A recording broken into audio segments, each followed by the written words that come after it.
শূরায়ে সচ্চিত সুখস্বরূপায় স্বামিনে তাপহারিণে। পূজনীয় মাতৃমণ্ডলী, সমবেত শ্রুতিবৃন্দ, আমার শিক্ষার্থী ভাইয়েরা, যে কোনো দেশেই, শুধু আমাদের দেশেই নয়, যে কোনো দেশেই যুবকরা জাতির মেরুদণ্ড। তাদের উপরেই নির্ভর করে দেশের ভবিষ্যৎ। যুবকরা তাদের নিজেদের জীবন নিয়ে কি ভাবছে, দেশের মানুষ এবং দেশের ভবিষ্যৎ নিয়ে তারা কি চিন্তা ভাবনা করছে, তাদের নিজেদের পছন্দ করা ভবিষ্যৎ গঠন করতে তাদের অধ্যবসায়ে কতটা নিষ্ঠা আছে, তার উপরে নির্ভর করে সবকিছু। যুবকদের যে অসাধারণত্ব যেটা যুবকদের মধ্যে রয়েছে, সেটা হচ্ছে যুবকদের প্রাণ প্রাচুর্য। তাদের ভিতরে ত্যাগ করার মনোভাব, ত্যাগের মনোবৃত্তি, এগুলো সহজাত। সেজন্য যুবকরা সব দেশেই সমাদৃত হন এবং যুবকদের শিক্ষার নানা রকম ব্যবস্থা রাষ্ট্র থেকেই করা হয়। এই যুব শক্তিকে নিয়ন্ত্রণ করা, দেশের কল্যাণের কাজে তাকে ব্যবহার করা, এসব বিষয়ে। কিন্তু গত প্রায় 2-3 শতাব্দী ধরে বিজ্ঞান এবং প্রযুক্তিবিদ্যার অভূতপূর্ব উন্নতি মানুষের জীবনে একটা বিশাল পরিবর্তন এনেছে। তাদের যে চাহিদা, মানুষের প্রয়োজন, এগুলো অনেকটা পরিবর্তন হয়েছে, যার ফলে যুবকরা নানাভাবে উপেক্ষিত রয়েছে। এই যে খুবই একটা চিন্তার বিষয়। ঠিক এইরকম একটি মুহূর্তে 1985 সালে সারা পৃথিবীর যুবকদের সামনে আদর্শ হিসাবে স্বামী বিবেকানন্দকে তুলে ধরা হয়েছিল। স্বামী বিবেকানন্দের জন্মদিন 12ই জানুয়ারি থেকে আন্তর্জাতিক যুববর্ষের সূচনা হিসাবে সারা পৃথিবীতে পালন করা হয়েছিল। যুবকদের সামনে আদর্শ হিসাবে স্বামী বিবেকানন্দকে উপস্থাপনা করা হয়েছিল। ভারতবর্ষেও ঠিক সেই বছর থেকে 1985 সালের 12ই জানুয়ারি থেকে প্রতি বছর জাতীয় যুব দিবস, স্বামীজির জন্মদিনটিকে কেন্দ্র করে পালিত হয়ে আসছে। এখনো সেটা পালিত হয়। এটা অসাধারণ একটি সিদ্ধান্ত, কোনো সন্দেহ নেই। যুবকদের সামনে একটা উপযুক্ত শক্তিদায়ী চিন্তা, একটা আদর্শ তুলে ধরার প্রয়োজন হয়েছিল এবং স্বামী বিবেকানন্দের ভেতরে তার সবগুলোই অসাধারণভাবে তার পরিণতি লাভ করেছিল। কাজেই এই যে একটা সিদ্ধান্ত, এটা অসাধারণ বলা যায় এবং খুবই যুগের প্রয়োজনে গৃহীত সিদ্ধান্ত বলে প্রশংসা করা যায়। বস্তুত যুবকদের জন্য যে প্রথম আহ্বানটা এসেছিল শ্রী রামকৃষ্ণদেবের কাছ থেকেই। শ্রী রামকৃষ্ণদেব তখন দক্ষিণেশ্বরে তার সমস্ত সাধনা শেষ করেছেন এবং তিনি তার সাধন লব্ধ অভিজ্ঞতা বিতরণ করছেন অকাতরে। তার কাছে তখনকার দিনের বিশিষ্ট মানুষ, বিখ্যাত মানুষরা, কলকাতা তখন ভারতবর্ষের রাজধানী, কলকাতার বিশিষ্ট মানুষরা তার কাছে আসছেন, তার পায়ের কাছে বসে মুগ্ধ হয়ে শ্রীরামকৃষ্ণের কথা শুনছেন। শ্রীরামকৃষ্ণ কখনো কখনো দক্ষিণেশ্বর ছেড়ে কলকাতায় বিভিন্ন ভক্তদের বাড়িতে আসছেন। সেখানে বিখ্যাত মানুষরা আছেন, কেশবচন্দ্র সেন আছেন, বিজয়কৃষ্ণ গোস্বামী আছেন, বিদ্যাসাগর মশাইয়ের বাড়িতে কলকাতায় তিনি এসেছেন। এইরকম বিশিষ্ট মানুষেরা সকলেই শ্রীরামকৃষ্ণের সঙ্গে পরিচিত হওয়ার সুযোগ পেয়েছিলেন। শ্রীরামকৃষ্ণ এই ভক্তদের বাড়িতে আসার আরেকটা উদ্দেশ্য ছিল, তারা শ্রীরামকৃষ্ণের ভাব কতটা ধারণ করতে সক্ষম সেইটা একটু পরীক্ষা করে দেখা। কিন্তু দেখা যাচ্ছে শ্রীরামকৃষ্ণ এই এত বিখ্যাত মানুষদের সঙ্গে কথা বলে খুব একটা তৃপ্ত হচ্ছেন না। দক্ষিণেশ্বরে কুঠির ছাদে উঠে একেবারে আহ্বান জানিয়েছিলেন প্রধানত যুবকদের জন্য। বলেছিলেন, তোরা কে কোথায় আছিস আয়। কারণ কি? শ্রীরামকৃষ্ণ বলছেন এই মানুষগুলো পোকার মতো কিলবিল করছে, মানে মানুষের ভেতরে যে দেব সত্তা লুকিয়ে রয়েছে, একটা অসাধারণত্ব, অভিনবত্ব রয়েছে মানুষের ভেতরে, তাদের ঐশ্বর্য ভুলে গিয়ে কতগুলো পাশব অস্তিত্ব, পশু সত্তা, জৈব সত্তা, সেগুলো সুখ চৈতার্থ করবার জন্য তার সমস্ত শক্তি ক্ষয় করছে। এই যে হয়েছিল সমস্ত দুঃখের কারণ। শ্রীরামকৃষ্ণ এই ব্যবস্থার পরিবর্তন চেয়েছিলেন।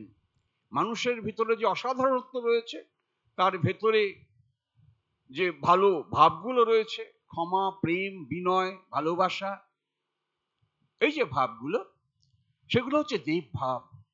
আর পশু ভাব, কাম, ক্রোধ, লোভ, ঈর্ষা, বিদ্বেষ, এগুলো পশু ভাব। মূলত মানুষ এই পশু ভাব দ্বারাই পরিচালিত হচ্ছে। সেইটে শ্রীরামকৃষ্ণকে আঘাত করেছিল, ব্যথা পেয়েছিলেন তিনি।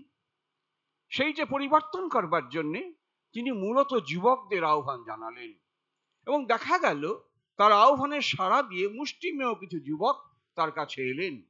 নরেন্দ্রনাথ, রাখাল, শরৎ, শশী, কালী, হরি, এরা প্রায় সমবয়সী। নরেন্দ্রনাথ যখন শ্রীরামকৃষ্ণের কাছে আসেন তখন তার বয়স মাত্র 18 বছর। আর এরা যারা কথা বলা হলো তারা প্রায় নরেন্দ্রনাথের সমবয়সী, তার চাইতে একটু ছোট গঙ্গাধর আর সারদা প্রসন্ন, নরেন্দ্রনাথের চাইতে একটু ছোট। এই গুটি কয়েক যুবক যখন শ্রীরামকৃষ্ণের কাছে এলেন, শ্রীরামকৃষ্ণ সন্তুষ্ট হচ্ছেন এবং এদের শিক্ষা দিয়ে নিজের মতো করে, নিজের মনের মতো করে তৈরি করে নিচ্ছেন। শিক্ষা দেওয়ার অভিনব পদ্ধতি ছিল, যার যেমন ভাব সেই ভাবটা বজায় রেখে শ্রীরামকৃষ্ণ শিক্ষা দিতেন। এই শিক্ষা দিয়ে তাদের তিনি গড়ে তুললেন এবং একটা লিখিত নির্দেশ দিলেন, নরেন শিক্ষে দেবে। নরেন্দ্রনাথকে বললেন, তুই এদের মধ্যে সবচাইতে শক্তিমান, তুই এদের দেখিস। নরেন্দ্রনাথের ওপরে এই যুবক দলের, বেশি নয়, অল্প কজন, মুষ্টিমেয় কয়েকজন, 12-13 জন যুবক, তাদের দায়িত্ব অর্পণ করলেন। করে বললেন, শ্রীরামকৃষ্ণ জানতেন শরীর আর তার বেশি দিন থাকবে না, কাজে শরীর চলে যাওয়ার পর তারা একত্রে থাকবে, সংঘবদ্ধভাবে থাকবে এবং শ্রীরামকৃষ্ণের বার্তা সারা পৃথিবীতে প্রচার করবে। এই যে ছিল শ্রীরামকৃষ্ণদেব অভিপ্রায়। তিনি সেইভাবে যুবকদের তৈরি করেছেন। শ্রীরামকৃষ্ণের শরীর চলে যাওয়ার পর নরেন্দ্রনাথ এই কয়েকজন মুষ্টিমেয় যুবককে নিয়ে বরানগর মঠে, একটা পরিত্যক্ত বাড়ি, ভাঙা বাড়ি, সেখানে একত্রিত হলেন। একত্রিত হয়ে সেখানে এই যুবকেরা এক মিলিত হয়ে সেখানে নিজেদের তৈরি করছেন। শ্রীরামকৃষ্ণের পাদমূলে বসে যারা শিক্ষা লাভ করেছেন, শ্রীরামকৃষ্ণ ঈশ্বর প্রেরিত পুরুষ, তাকে অবতার বলা হয়, ঈশ্বর বলা হয়। তার কাছে যারা শিক্ষা লাভ করেছেন, তাদের জীবন গড়বার জন্য যে সাধনা, সেইটা বরানগর মঠে। স্বামীজি নিজে বলছেন যে কিচ্ছ সাধন, যে সাধনা চলেছিল, তার কঠোরতা দেখলে ভূত পালিয়ে যায়। কারণ সেখানে খাবার কোনো সংস্থান ছিল না, পরিধেয় বস্ত্রের অভাব ছিল, বিছানা বলে কিছু বস্তু ছিল না। এইভাবে তাদের জীবন কেটেছিল। যখন বরানগর মঠ প্রতিষ্ঠা করলেন স্বামীজি, তখন তার বয়স 23 বছর। যখন পরিব্রাজক যখন জীবন শুরু করলেন বরানগর মঠ প্রতিষ্ঠা হওয়ার 1 বছরের মধ্যে, তখন তার বয়স 24 বছর, একেবারে যৌবন। 30 বছর যখন তার বয়স, তখন শিকাগো ধর্ম মহাসভায় যোগ দেন। ফিরে এসে রামকৃষ্ণ মিশন প্রতিষ্ঠা করেন 34 বছর বয়সে। 39 বছর বয়সে দেহত্যাগ, 39 বছর কয়েক মাস।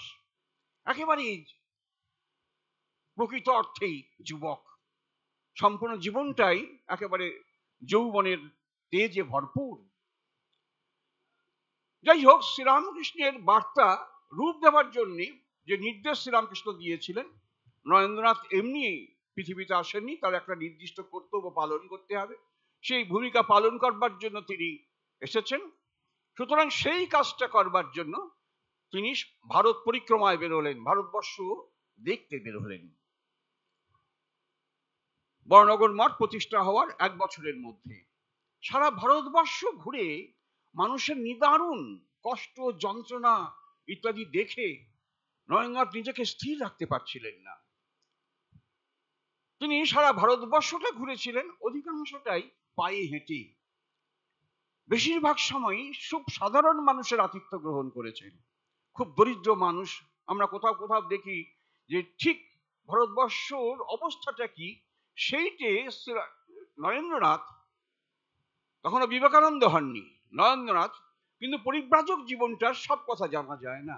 সুদীর্ঘ পরিব্রাজক জীবন, অধিকাংশটাই নিজেকে গোপন রাখার চেষ্টা করেছিলেন বিবেকানন্দ। কাজে সব কথা জানা যায় না, কিছু কিছু কথা জানা যায়। তাতে অনুমান করা যায় কি কঠিন ব্রত তিনি উদযাপন করবার জন্য সংকল্প গ্রহণ করেছিলেন। যেতে যেতে তিনি হাতরাসে গেছেন। হাতরাস হচ্ছে, তিনি বৃন্দাবন থেকে হরিদ্বারে যাবেন, পথে হাতরাস স্টেশন।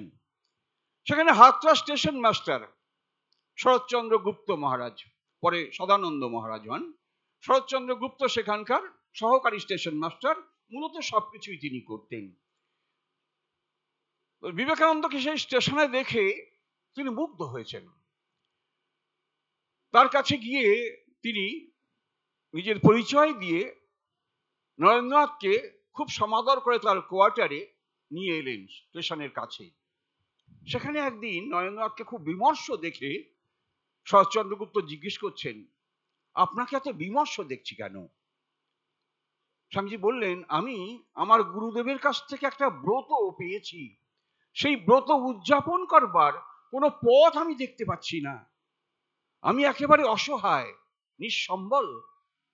কাজেই আমি কোনো পথ উপায় দেখতে পাচ্ছি না তাকে কার্যকর করবার। শরৎচন্দ্র বললেন, আমি কি আপনার কাছে সাহায্য করতে পারি? বললেন, তুমি কি পারবে এই কৃচ্ছ সাধন করতে? তুমি কি পারবে তোমার এই সম্মান পরিত্যাগ করে এই কুলিদের কাছ থেকে ভিক্ষে করে নিয়ে আসতে? তুমি কি তোমার এই সুন্দর মুখে ছাই মেখে সন্ন্যাসী হতে পারবে?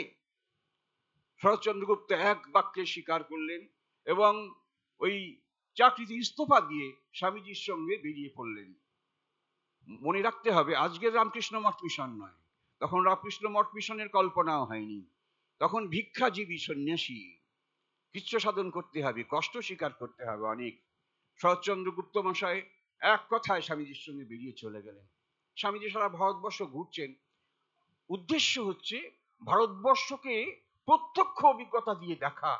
আগে তিনি ইতিহাস পড়ে ভারতবর্ষ জেনেছেন, শাস্ত্র পড়ে ভারতবর্ষের সম্পর্কে একটা পরিচয় পেয়েছেন, কিন্তু প্রত্যক্ষ অভিজ্ঞতা হয়নি। স্বামীজি ভারত পরিক্রমা দুদিক থেকে তাৎপর্যপূর্ণ, একটা তার অন্তর্জগৎ গঠন, আর একটা তার শিক্ষার কাল। তিনি তখন নানান শাস্ত্র পাঠ করেছেন তার এই পরিব্রাজক জীবনে। বিভিন্ন গ্রন্থাগার, বড় বড় গ্রন্থাগারে গিয়ে সেখানে পাঠ করেছেন, করে নিজেকে গড়ে তুলেছেন। দিনের পর দিন অনাহারে অসহায়ভাবে থেকেছেন। একটি জায়গায় খুবই উল্লেখ করা যায়, উল্লেখযোগ্য খুব, তিনি দেখেছেন আমাদের উচ্চবিত্তদের নিদারুণ স্বার্থপরতা। সেখানে দরিদ্রদের প্রতি অবহেলা, কুসংস্কার, জাতিভেদ সম্পূর্ণ জাতিটাকে গ্রাস করে ফেলেছে। অশিক্ষা, কুসংস্কার, ধর্মের নামে কতগুলো কুসংস্কার আঁকড়ে ধরে বাঁচার চেষ্টা, এইরকম সমস্ত জাতিটাকে গ্রাস করে ফেলেছে। স্বামীজি একটা জায়গায় অসহায়ভাবে বসেছেন, সেখানে তার কাছে অসংখ্য সব আসছে মানুষ, তারা তার কাছে শাস্ত্র আলোচনা করছেন। দিনের পর দিন চলে যাচ্ছে, 3 দিন সেখানে তিনি শাস্ত্র আলোচনা করছেন এবং অহরহ তার কাছে অনেক মানুষ আসছেন, সেই শাস্ত্র আলোচনা মুগ্ধ হয়ে শুনছেন, তারা চলে যাচ্ছেন। 3 দিন যখন চলে গেছে, একাসনে বসে আছেন, সেই সময়ে একটি মানুষ কাছেই থাকেন, তিনি এসে স্বামীজির কাছে হাত জোড় করে বলছেন যে, স্বামীজি, আপনি 3 দিন ধরে এখানে কথাই বলে চলেছেন, একটু জল পর্যন্ত খাননি। স্বামীজি বলেন, তুমি কি আমাকে কিছু খেতে দেবে? লোকটি বলল, আমার তো তাই ইচ্ছে স্বামীজি, কিন্তু তা কি করে দেবো, আমি যে ভাঙিন ম্যাথর, কাজে আমার স্পর্শ আপনি কি করে খাবেন? তার চাইতে আমি ডাল আটা এনে দিই, আপনি নিজে বানিয়ে খান। স্বামীজি বললেন, না ভাই, তোমার প্রস্তুত করা খাবারই আমি খাবো, তুমি আমার জন্য তাই এনে দাও। লোকটি অত্যন্ত শ্রদ্ধার সঙ্গে সেই খাবার এনে স্বামীজিকে যখন খেতে দিচ্ছেন, স্বামীজি বসছেন খেতে। সেই সময় সেই লোকগুলো যারা এতদিন 3 দিন ধরে স্বামীজিকে বকিয়েছে, তারা এসে একেবারে সামনে এসে পড়লো। বললেন, স্বামীজি আপনি একজন সন্ন্যাসী হয়ে একজন অচ্ছুত ছোট লোকের খাবার খাচ্ছেন। স্বামী তীব্রভাবে বললেন, ওই লোকটি ছোট লোক হলো কি করে? তোমরা 3 দিন ধরে আমাকে বকালে, আমি কিছু খেলাম কিনা তার কি খোঁজ নিয়েছিলে? আর ওই লোকটি দূর থেকে দেখে আমার জন্য খাবার এনে দিয়েছে, আর সে লোকটি ছোট লোক হয়ে গেল। কাজে স্বামীজি তার আহার্য খুব শ্রদ্ধার সঙ্গে গ্রহণ করলেন এবং স্বামীজি একেবারে ভারতবর্ষের যে দুর্গতি সেটা কাছ থেকে অনুধাবন করলেন এবং ভারতবর্ষের ছবিটা তার কাছে স্পষ্ট হলো। স্বামীজি বলেছিলেন, I consider that the great national sin is the neglect of the masses, and it is one of the causes of our downfall. No amount of politics would be of any avail until the masses are once more well educated, well fed, and well cared for. They pay for our education, they build our temples, but in return they get kicks. They are practically our slaves. If we want to regenerate India, we must work for them. Swamiji বললেন, এটা জাতীয় পাপ। A great national sin is the neglect of the masses. এই জনসাধারণকে অবজ্ঞা করাই হচ্ছে জাতীয় পাপ। কোন রাজনীতি কোনোভাবে কার্যকর হতে পারবে না যতদিন পর্যন্ত না সাধারণ মানুষের ভেতরে জাগরণ আনা যায়, তাদের ভেতরে এই মনুষ্যত্ব বোধটাকে ফিরিয়ে দেওয়া যায়। এইটাই প্রধান কর্তব্য। সাধারণ মানুষের কাছে তাদের যে মনুষ্যত্ব সেইটাকে তাদের ভেতরে জাগিয়ে তুলতে হবে। আর এতদিন ধরে যে নারী জাতিকে আমরা অবহেলা করে এসেছি, সেইটা হচ্ছে ভারতবর্ষের অধঃপতনের মূল কারণ। এই দুটো কারণ, একটা হচ্ছে জাতি জাতি করে মানুষগুলোকে পিষে ফেলা, আর নারী জাতিকে অবহেলা করা। যদি ভারতবর্ষকে উঠতে হয় তাহলে আবার এই সাধারণ মানুষের ভেতরে শক্তির প্রকাশ ঘটাতে হবে এবং নারী জাতিকে যথার্থ সম্মানের সঙ্গে প্রতিষ্ঠা দিতে হবে, তাহলেই ভারতবর্ষের উত্থান হবে। স্বামীজি সারা ভারতবর্ষ ঘুরলেন, ঘুরে অনেক জায়গায় রাজা রাজাদের আতিথ্য গ্রহণ করেছেন। যেমন একেবারে অসহায়ভাবে জীবন কাটিয়েছেন, তেমনি অনেক রাজা রাজাদের আতিথ্য গ্রহণ করেছেন এবং তাদের এই প্রজা যারা সাধারণ মানুষের জন্য তাদের শিক্ষা, তাদের খাবার ইত্যাদি ব্যবস্থা করবার জন্য উৎসাহ দিয়েছেন, কিন্তু সর্বত্রই প্রায় বিফল হয়েছেন। তারপর তিনি যখন ভারত পরিক্রমা প্রায় শেষ করলেন, সারা ভারতবর্ষ পায়ে হেঁটে ঘুরলেন, ঘুরে ভারতবর্ষের শেষ প্রান্তে দক্ষিণ ভারতে উপস্থিত হলেন, তখন তার হৃদয় থেকে রক্ত নির্গত হচ্ছিল। তিনি নিজেকে স্থির রাখতে পারছিলেন না। উত্তাল সমুদ্র, সেখানে 3টি সমুদ্র আগে জায়গায় মিলেছে, তার চাইতে বেশি উত্তাল বিবেকানন্দের হৃদয়। তিনি ঝাঁপিয়ে পড়েছিলেন সমুদ্রে, যে একটি ধ্যান করেছিলেন, দেশমাতৃকার ধ্যান। অসাধারণ, ধর্মজগতে এরকম দ্বিতীয়টি নেই। তিনি সাধারণ সন্ন্যাসী তার মুক্তির ধ্যান করেন, ঈশ্বরকে পাবার ধ্যান করেন, কিন্তু স্বামীজি ধ্যান করেছিলেন তার মাতৃভূমির। অতীত ভারতবর্ষ একসময় জ্ঞান ও গরিমায় পৃথিবীতে শ্রেষ্ঠ ছিল, আর তিনি সদ্য যে ভারতবর্ষকে দেখে এলেন, অধঃপতিত, নির্যাতিত, শোষিত, বঞ্চিত, নিপীড়িত ভারতবর্ষী, তাদের ছবি তার চোখের সামনে ভেসে উঠল। কি করে এই অবস্থার পরিবর্তন করতে পারা যায়, সেটাও তিনি আবিষ্কার করেছিলেন।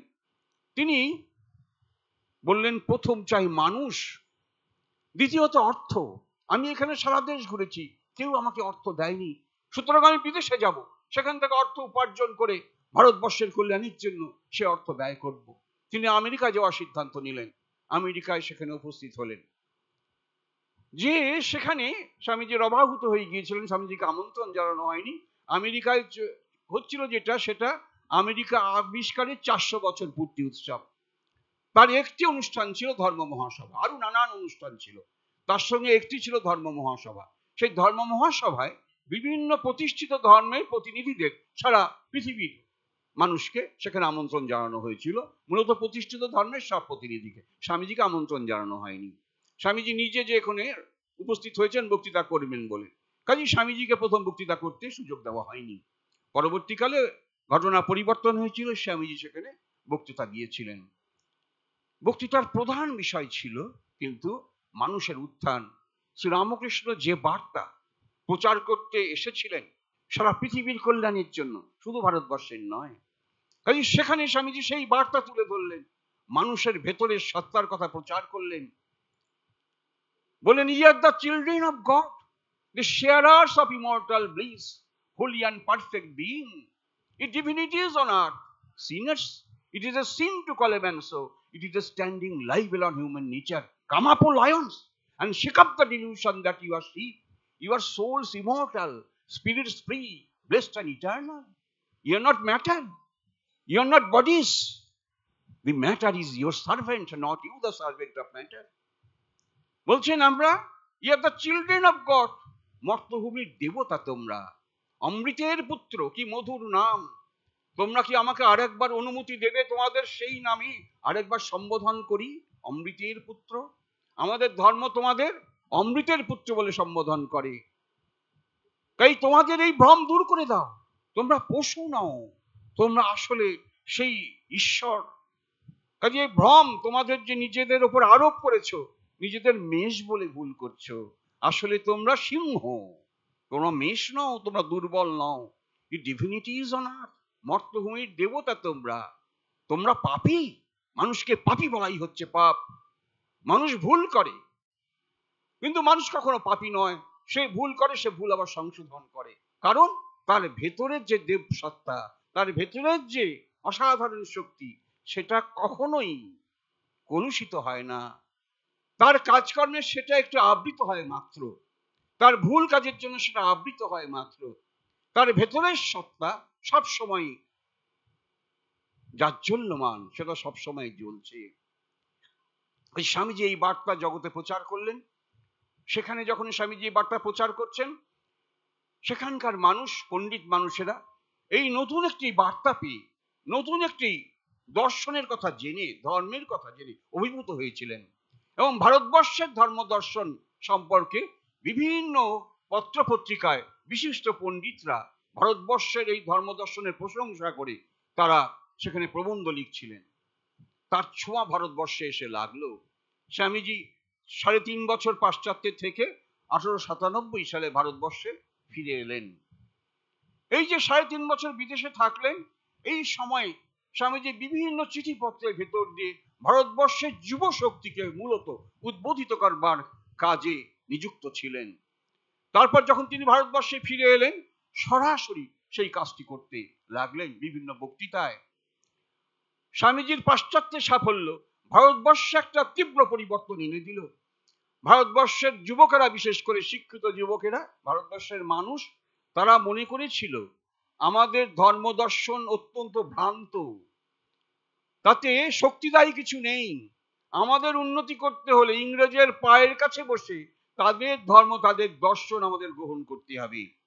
কিন্তু যখন পাশ্চাত্যবাসী আমাদের ধর্ম দর্শনের প্রশংসা করতে লাগলো, তখন আমাদের দেশের মানুষের ভিতরে একটু সম্বিত ফিরে এলো। তাদের মনে হলো যে পাশ্চাত্যের বিদ্বান মানুষেরা যখন আমাদের ধর্ম দর্শনের প্রশংসা করছেন, তাহলে আমাদের ধর্ম দর্শন বোধহয় অত তুচ্ছ নয়, অত ছোট নয়।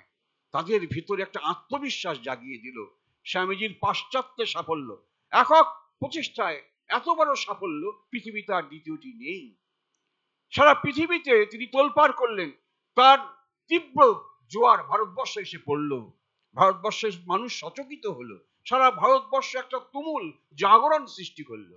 স্বামীজি সেই সুযোগ নিয়ে ভারতবর্ষের বিভিন্ন জায়গায় তাকে সম্বর্ধনা দেওয়া হচ্ছে। নানান জায়গায় অভূতপূর্ব কাণ্ড সব ঘটেছে। তিনি মাদ্রাজ থেকে মায়াবরণ আসছেন, সেখানে যুবকেরা দলে দলে তাকে সম্বর্ধনা দেওয়ার জন্য এসেছে। ট্রেন থামবে না, তারা লাইনের ওপর মায়াবরণে শুয়ে পড়েছেন। বাধ্য হয়ে ট্রেন থেমেছে, স্বামীজিকে তারা সম্বর্ধনা দিচ্ছেন। মাদ্রাসে ভিক্টোরিয়া হলে স্বামীজি সম্বর্ধনার আয়োজন হয়েছে। সেখানে 6 ফেব্রুয়ারি স্বামীজি সেখানে সম্বর্ধনা সভায় বক্তৃতা করবেন। জ্ঞানী গুণী ধনী মানুষে একেবারে হল কানায় কানায় পরিপূর্ণ। এমনকি ফাঁকা জায়গাগুলো পর্যন্ত লোক দাঁড়িয়ে গেছে। যত লোক ভেতরে ঢুকে আছে তার চাইতে অনেক বেশি লোক বাইরের দরজায় সামনে দাঁড়িয়ে রয়েছে। স্বামীজি বক্তৃতা শুরু করলেন, বাইরের কোলাহল একেবারে দরজায় এসে ধাক্কা দিতে লাগলো। স্বামীজি জিজ্ঞাসা করে জেনে নিলেন কি হয়েছে। বললেন, বাইরে অনেক লোক ঢুকতে পারেনি, তারা সেখানে আপনাকে চাইছে। স্বামীজি সেখানে বক্তৃতা বন্ধ করে দরজা খুলে বাইরে বেরিয়ে এলেন, বলে আমি জনগণের সেবক, জনগণের জন্য আমি এসেছি, সুতরাং সেখানে যারা আমাকে ডাকছে সেখানে আমাকে যেতে হবে। যারা অর্গানাইজার ছিলেন তাদের নিষেধ অমান্য করে স্বামীজি বাইরে গিয়ে একটা ঘোড়ার গাড়ির ওপরে উঠলেন এবং গীতার ঢঙে বক্তৃতা শুরু করলেন। গীতায় যেমন ভগবান শ্রীকৃষ্ণ অর্জুনের ক্লীবত্ব হরণ করবার জন্য তাকে উপদেশ দিয়েছিলেন, স্বামীজি যেন ঠিক সেই রকম গীতার ঢঙে সেই রথের উপরে চড়ে স্বামীজি তাদের আহ্বান জানালেন। কিন্তু বাইরে তখন মাইকের ব্যবহার শুরু হয়নি, কাজে খোলা গলায় প্রায় 18,000 নরনারী সেখানে জমায়েত হয়েছেন। সেখানে খালি গলায় বক্তৃতা করা সম্ভব ছিল না, বক্তৃতা বেশি দেরি করতে পারলো না, অন্য একদিন বক্তৃতা হয়েছিল।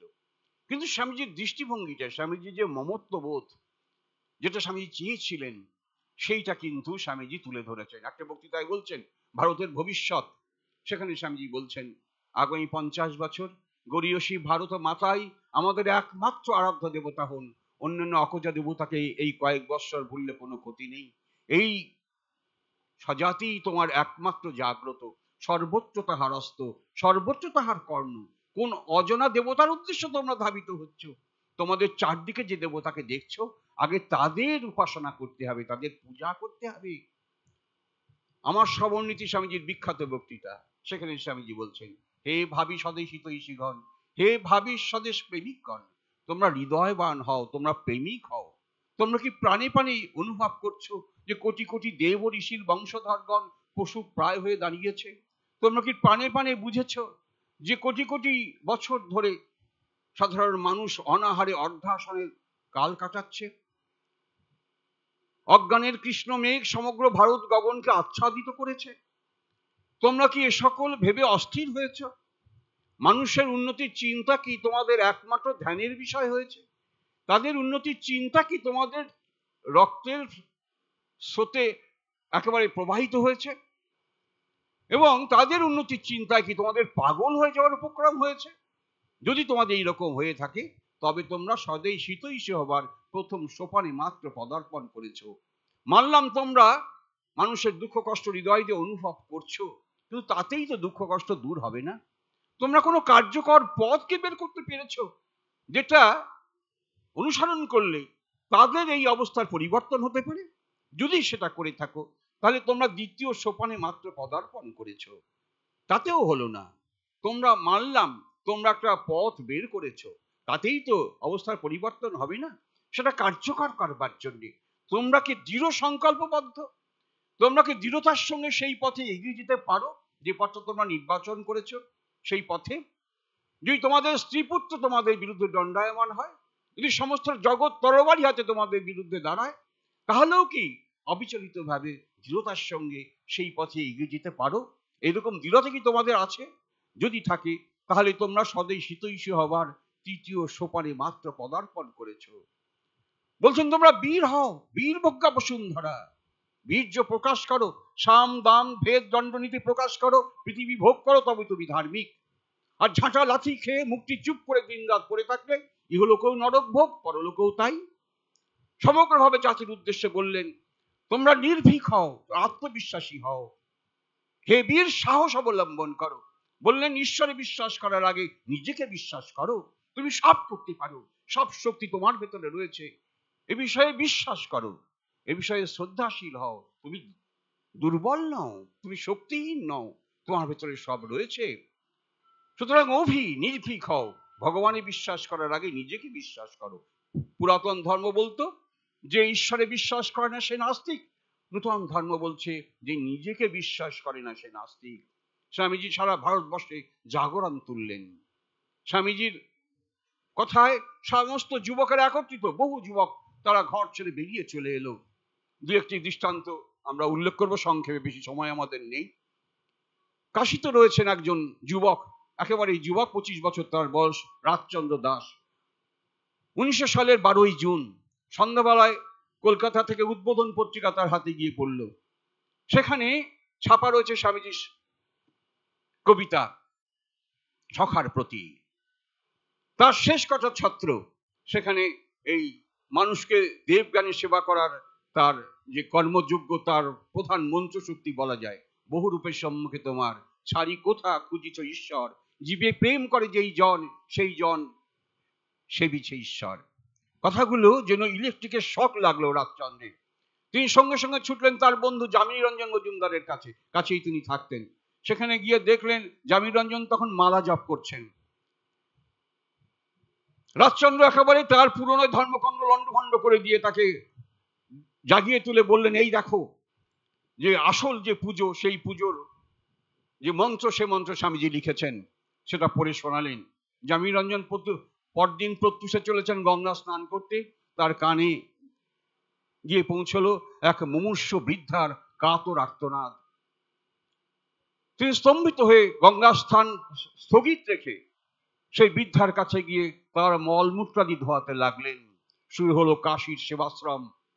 কনখলে স্বামী নিশ্চয়ানন্দ, স্বামী কল্যাণানন্দ, স্বামী স্বরূপানন্দ, স্বামী বিরজানন্দ সেবাশ্রম প্রতিষ্ঠা করলেন। স্বামী নিশ্চয়ানন্দ প্রতিদিন কনখল থেকে যাচ্ছেন ঋষিকেশ, 18 মাইল রাস্তা। গভীর অন্ধকার থাকতে ভোরবেলা বেরিয়ে যাচ্ছেন, সমস্ত পীড়িত আর্ত মানুষের সারাদিন ধরে সেবা করছেন। দুপুরবেলা কোনো একটি ছত্র ভিক্ষা গ্রহণ করছেন। আবার রাত্রিবেলায়, গভীর রাত্রি 18 মাইল রাস্তায় পায়ে হেঁটে কনখলে ফিরছেন। সেখানে সেবাশ্রম প্রতিষ্ঠা হলো। তার আগে প্রতিষ্ঠিত হয়েছে অখণ্ডানন্দের নেতৃত্বে দুর্ভিক্ষ সেবা কাজ মুর্শিদাবাদে সারগাছিতে। দুর্ভিক্ষ মানুষের ভেতরে সেই সেবার কাজ। 1899 সাল কলকাতা প্লেগ মহামারী হিসেবে দেখা দিয়েছে। ভগিনী নিবেদিতা সদানন্দকে সঙ্গে নিয়ে সেখানে সেবার কাজে আত্মনিয়োগ করলেন। দলে দলে মানুষ কলকাতা ছেড়ে পালাচ্ছে। তার আগের 2 বছরে মহারাষ্ট্রে প্লেগে লক্ষ লক্ষ মানুষ মৃত্যুবরণ করেছে। কাজে মৃত্যু ভয়ে গোটা কলকাতার মানুষ ছুটে পালাচ্ছে। নিবেদিতা ক্লাসিক থিয়েটারে একটা অসাধারণ শক্তিদায়ী বক্তৃতা করেছিলেন। সেখানে বলেছিলেন যে বস্তিবাসীরা কিভাবে এই মানুষদের সেখানে রেখেছে, কিভাবে ক্লেদাক্ত ভাবে আবর্জনার স্তূপের ভেতরে মানুষ মৃত্যুর বীজকে বহন করে চলেছে। নিবেদিতা সদানন্দ মিলে লাগলেন ক্লেদ পরিষ্কার, আবর্জনা পরিষ্কার। এই প্রথম সরকারির পরিচালনার বাইরে সাধারণ ভাবে প্রথম সেবা কাজ মানুষের জন্য। স্বামীজিকে বলা হলো, স্বামীজি প্লেগের জন্য প্রচুর অর্থের দরকার। স্বামীজি বললেন, আমরা ভিক্ষান্ন জীবী, আমরা গাছতলায় আমাদের বাস, মঠের জন্য যে কেনা জমি সেটা বিক্রি করে দেবো, দিয়ে প্লেগের জন্য যে সেবার কাজ সেটা চালাতে হবে, অব্যাহত রাখবো। স্বামীজি ছিলেন স্বাস্থ্য পুনরুদ্ধারের জন্য দার্জিলিং এ ছিলেন। স্বামীজি তার যে মাতৃভূমি তার রক্ষার জন্য সেখান থেকে নেমে এসে এই কাজে আত্মনিয়োগ করলেন। এইভাবে সেবার কাজ শুরু হলো। মূলত এইগুলো ছিল যুবকদের। নিবেদিতার আহ্বানে সারা দিয়ে যতীন দাস, বাঘা যতীন যাকে বলা হয়, তিনিও সেবার কাজে এসে যুক্ত হয়েছিলেন। খুব বেশি মানুষ নয়, মুষ্টিমেয় হলো কিছু যুবক সেই কাজে অংশগ্রহণ করেছিলেন।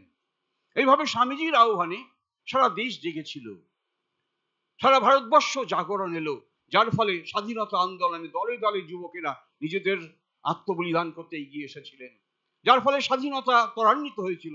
আমরা স্বাধীনতা অর্জন করতে সমর্থ হয়েছিলাম। 1947 সালে ভারতবর্ষ স্বাধীনতা এলো, যে প্রচন্ড যে স্বামীজির প্রভাব সেই পর্যন্ত আমরা দেখেছি। নেতাজি কর্মকাণ্ডে নেতাজি স্বামীজিকে গুরু হিসেবে বরণ করে নিয়েছিলেন এবং নেতাজি স্বামীজিকে একেবারে অনুসরণ করে নিজের জীবন গড়ে তুলেছিলেন। তার জীবনে পরিবর্তন এনেছিলেন স্বামীজি। এইভাবে বহু যুবক সেখানে আত্মবলিদান করেছিলেন দেশের জন্য। কিন্তু স্বাধীনতা যখন আমরা অর্জন করলাম, স্বাধীনতা অর্জনের পর দেশের চিত্র একেবারে পাল্টে গেল। ক্ষমতা লাভের ইচ্ছা নেতাদের মধ্যে ছিলই। যেই স্বাধীনতা এলো, সমস্ত যারা ক্ষমতা লিপ্ত ছিলেন তারা দেশের ক্ষমতা দখল করলেন। তারা মনে করলেন যখন স্বাধীনতা এসে গেছে, স্বামীজির আর প্রয়োজন নেই, সুতরাং স্বামীজির কথা শুনবার দরকার নেই। তারা নিজেদের মধ্যে নতুন স্বাধীনতা আমাদের কাছে অর্থনৈতিক অনেকগুলো দরজা খুলে দিল। তারা নিজেরা সেই অর্থনৈতিক ক্রিয়াকলাপে একেবারে নিমজ্জিত হয়ে পড়লেন। সাধারণ মানুষের কোনো পরিবর্তন হলো না। রয়ে গেল সেই বুভুক্ষা, সেই দারিদ্র, সেই অশিক্ষা, সেই সাধারণ মানুষের প্রতি উপেক্ষা, সেই সাম্প্রদায়িকতা, অস্পৃশ্যতা, সমস্তগুলোই সমস্যা আরো বিকট হয়ে ভারতবর্ষে দেখা দিতে লাগলো। কাজেই নতুন করে স্বামীজির প্রয়োজন অনুভূতি হতে লাগলো। আমরা স্বাধীনতা অর্জন করেছিলাম, মনে হয়েছিল স্বামীজির আর প্রয়োজন নেই, কারণ স্বামীজির কথা তো সেই ত্যাগ ও সেবা। সুতরাং আমরা নিজেরাই যখন ক্ষমতায় অধিষ্ঠিত, সুতরাং ত্যাগ ও সেবার আর প্রয়োজন নেই। কিন্তু স্বাধীনতা লাভের পর যখন সমস্যাগুলো ক্রমাগত বাড়তে লাগলো, তখন দেখা গেল স্বামীজি ছাড়া আর কোনো পথ নেই। তখন অখিল ভারত বিবেকানন্দ যুব মহামণ্ডলের নেতৃত্বে শুরু হল যুব আন্দোলন কলকাতায় 1967 সালে।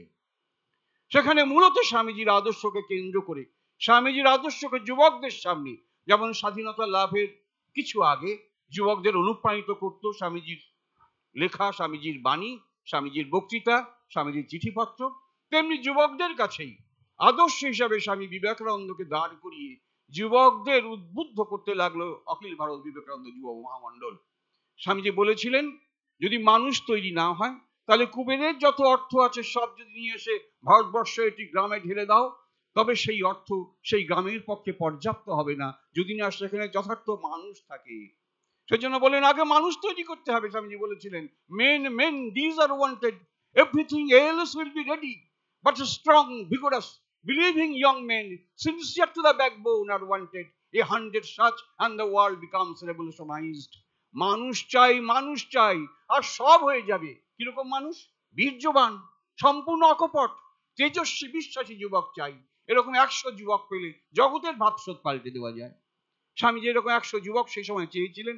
তার আহ্বানে সাড়া দিয়ে অসংখ্য যুবক তাদের প্রাণ বিসর্জন করতে এগিয়ে এসেছিলেন। আজ যখন ভারতবর্ষ স্বাধীন হয়েছে, সেই স্বাধীন ভারতবর্ষ স্বামীজির যে অমোঘ যে বার্তা ছিল, আগে মানুষ তৈরি করতে হবে, স্বাধীন ভারতবর্ষ সেটা প্রয়োজন অনুভব হতে লাগলো। অখিল ভারত বিবেকানন্দ যুব মহামণ্ডল সেইটিকে পাথে করে, স্বামীজিকে আদর্শ করে যুবকদের উদ্বুদ্ধ করতে লাগলো। বললেন, যবে শত শত মহাপ্রাণ নরনারী নিজেদের সকল বিলাস সুখেচ্ছা বর্জন করে দারিদ্র ও অশিক্ষার ঘনাবর্তে ক্রমশ উত্তরোত্তর নিমজ্জমান কোটি কোটি সদৃশ নরনারীর কল্যাণ কামনা করবে, তখন ভারত জাগবে, স্বামীজি বলেছিলেন। কাজী স্বামীজির এই মহান আদর্শ, মানুষ গড়ার আদর্শ যুবকদের সামনে তুলে ধরল মহামণ্ডল। স্বামীজির বলে দেওয়া যে পথ, স্বামীজি বলেছিলেন, একটা সূত্র দিয়েছিলেন মানুষ গড়ার, বি অ্যান্ড মেক। নিজেরা এইরকম মানুষ হও এবং অন্যদের এই মানুষ হতে সাহায্য করো।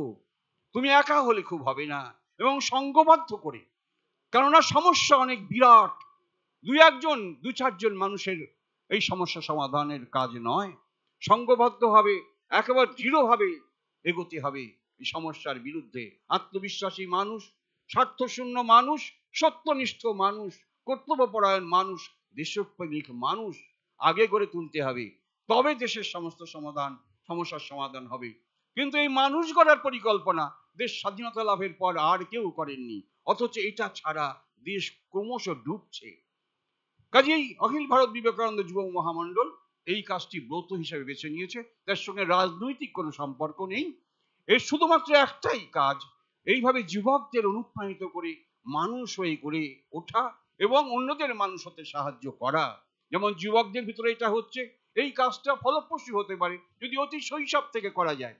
সেজন্য মহামণ্ডলের শিশু বিবেক বাহিনী আছে। শৈশব থেকে তাদের ভেতরে এই মানুষের প্রতি ভালোবাসার ভাব, তাদের নিষ্ঠার ভাব, অধ্যবসায়ের ভাব, স্বার্থশূন্যতার ভাব, আসলে সামগ্রিকভাবে মানুষ হবার ভাব, সেইটা তাদের ভেতরে দেবার চেষ্টা করা হয় তাদের মতো করে। কিশোর বিকাশ বাহিনী আছে, তার চাইতে একটু বড় যারা, তাদের উপযোগী করে তাদের শিক্ষার ব্যবস্থা করা হয়। একই সঙ্গে শুধু ছেলেরা খালি এগিয়ে গেলে চলবে না, মায়েদেরও একসঙ্গে নিতে হবে। সেই জন্য স্বামীজির নির্দেশ অনুযায়ী পৃথকভাবে সারদা নারী সংগঠন একই উদ্দেশ্য, একই পন্থা, একই পথে কাজ করে চলেছে একইভাবে। এইভাবে সামগ্রিকভাবে একটা আন্দোলন সৃষ্টি করা, নিজেদের মানুষ হওয়া, কোনো একটা ক্ষমতা দখল করে দেশের মানুষের উপর শোষণ চালানো উদ্দেশ্য নয়, দেশের মানুষের কাছে সেবার ভাবে তাদের ভিতরে দেবত্বের উন্মেষ ঘটানো, তাদের যথার্থ মানুষ হওয়ার জন্য উদ্বুদ্ধ করা, এটাই মহামণ্ডলের মূল কাজ। স্বামীজি এই কাজ করবার জন্য আমাদের আহ্বান জানিয়েছিলেন। ঠিক এই কাজটা স্বামীজি বলেছিলেন দেশের অবস্থা পরিবর্তনের জন্য অপরিহার্য, এটাই একমাত্র দরকার। মহামণ্ডল আজকে সারা ভারতবর্ষ জুড়ে প্রায় 250-এর ওপর বিভিন্ন কেন্দ্র তার গড়ে উঠেছে। সেখানে তাদের কেন্দ্রে কেন্দ্রে এই মানুষ হওয়ার পরিকল্পনা অনুযায়ী কাজ চলছে। এর 4টি ধারায় আছে: প্রার্থনা, মনঃসংযোগ, শরীর চর্চা, পাঠচক্র ও সমাজ সেবা। স্বামী যেমন বলেছিলেন, চারটি যোগের সমন্বয় স্বামীজি চেয়েছিলেন। স্বামীজি বলেছিলেন, His soul is potentially divine. The goal is to manifest this divinity within by controlling nature, external and internal. Do this either by what or worship or psychic control or philosophy, by one or many or all of these, and be free. This is the whole of religion. Doctrines or dogmas, rituals or books or temples are but secondary details. ওই মন্দির, মসজিদ, শাস্ত্র, বই সবই হচ্ছে secondary. দ্বিতীয়ত প্রধান কোনটা? His soul is potentially divine. প্রত্যেকটি মানুষ, প্রত্যেকটি জীবই হচ্ছে সর্বত ব্রহ্ম। লক্ষ্য কি? The goal is to manifest this divinity within. আমরা যে সেই ডিভিনিটি নিয়ে জন্মেছি, সেই ব্রহ্মের শক্তি নিয়ে জন্মেছি, লক্ষ্য হচ্ছে তার প্রকাশ এবং বিকাশ। ম্যানিফেস্ট করতে হবে, তাকে জাগিয়ে তুলতে হবে। কি করে? By controlling nature, external and internal, দুটো প্রকৃতিকেই জয় করে, বহিঃপ্রকৃতি এবং অন্তঃপ্রকৃতি। কাজে অন্তঃপ্রকৃতির সঙ্গে লড়াই করে এর থেকে মুক্ত হয়ে যাওয়া, সেটা করো। তার জন্য চারটি পথ আমাদের শাস্ত্রে বলা হয়েছে: রাজযোগ, কর্মযোগ, জ্ঞানযোগ, ভক্তিযোগ। এবং এই চারটি দিয়ে হতে পারে, যে কোনো একটি দিয়ে হতে পারে, একাধিক দিয়ে হতে পারে। এবং এগুলো দিয়ে নিজের ভেতরের যে স্বরূপ তার উন্মোচন করায়, এটাই হচ্ছে সার্বিক লক্ষ্য, এটাই হচ্ছে মুক্ত হয়ে যাওয়া। অন্য যে সাহায্যকারী যতগুলো মন্দির, মসজিদ, প্রতিমা ইত্যাদি যেগুলো, সেগুলো সব সেকেন্ডারি। সেগুলো নিয়েও হতে পারে, না নিয়েও হতে পারে। উদ্দেশ্য হচ্ছে নিজের ভেতরে সেই সত্তাটাকে জাগিয়ে তোলা। সুতরাং মহামণ্ডলের যে চিন্তা, তাতে চারটে যোগের সমন্বয় এখানে করা হয়েছে। আমাদের প্রার্থনা মানুষ সংযোগ, মানুষ সংযোগটা রাজযোগের, প্রার্থনাটা খানিকটা ভক্তি যোগের।